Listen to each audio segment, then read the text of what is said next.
The patriots knew they must take a stand against British tyranny and light the flame of liberty for all to see.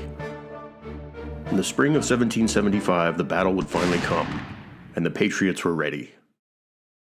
The British occupied the city of Boston, but not the surrounding countryside. It was their plan to move to Concord over on the mainland, where they hoped to confiscate the supply of arms and ammo the Minutemen had stored there.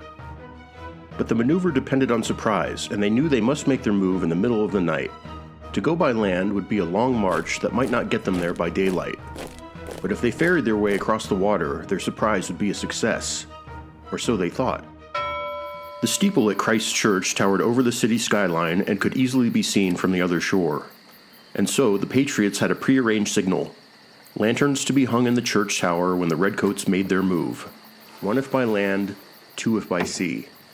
So began the famous ride of Paul Revere to warn the countryside. And soon from every village and farm there came a steady stream of armed Minutemen, all heading for Lexington.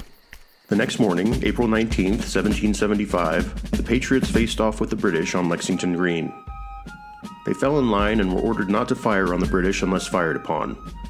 They stood upon their rights as free men and not upon the force of their arms. During the standoff, a shot rang out. This was the historic shot heard round the world, and to this day, no one knows who fired it. Kinetic battle soon followed between both sides. The battle at Lexington soon moved to Concord Bridge. Realizing they were outnumbered and suffering casualties, the British turned tail and ran back to Boston. This skirmish was the first blood spilled between America and Britain.